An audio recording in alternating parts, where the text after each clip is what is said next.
सबसे पहले बात करते हैं डिविडेंड की।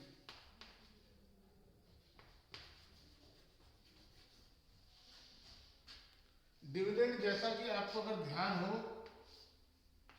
दो चीजों को, दो तरह का डिविडेंड होता है।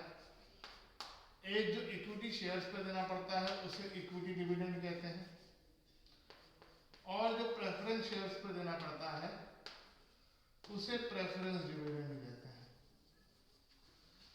अगर क्वेश्चन में सिर्फ और सिर्फ डिविडेंड वर्ड लिखा है तो वो इन दोनों का सम है। अगर सिर्फ क्वेश्चन में डिविडेंड लिख के आया है कि डिविडेंड, तो वो इन दोनों का टोटल है। हमें इन दोनों का टोटल ही डिविडेंड दिखाना होता है। अगर क्वेश्चन में जो है वो इक्विटी डिविडेंड की बात अलग से की हुई है और प्रेफरेंस डिविडेंड के बारे में कुछ नहीं कहा हुआ है, तो आपको रूल पता होना चाहिए, इक्विटी को डिविडेंड हमेशा प्रेफरेंस के डिविडेंड के मिलने के बाद मिलता है। ऐसे में आप प्रेफरेंस का डिविडेंड निकालेंगे और इसमें प्लस करेंगे, तब डिविडेंड आएगा। कब? अगर इक्विटी का डिविडेंड दिया है और प्रेफरेंस के डिविडेंड के बारे में कुछ नहीं कहा है। और अगर पूरे क्वेश्चन में डिविडेंड के बारे में उसने कुछ नहीं कहा है किसी भी तरह के, तो आप डिविडेंड नहीं पे करेंगे, क्योंकि डिविडेंड जो है प्रॉफिट पे डिपेंड करता है, स्पेशली इक्विटी का, और जब तक डायरेक्टर्स ना चाहे तब तक डिविडेंड पे नहीं होता है।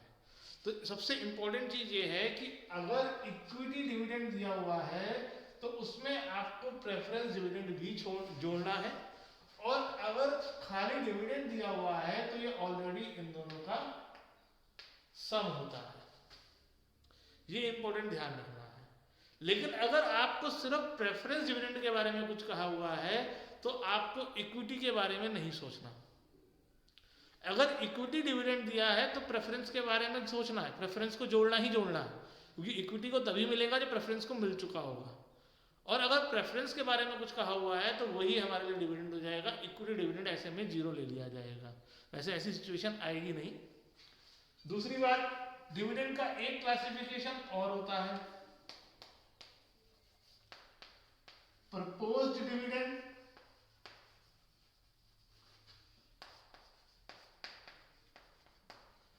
Interim dividend.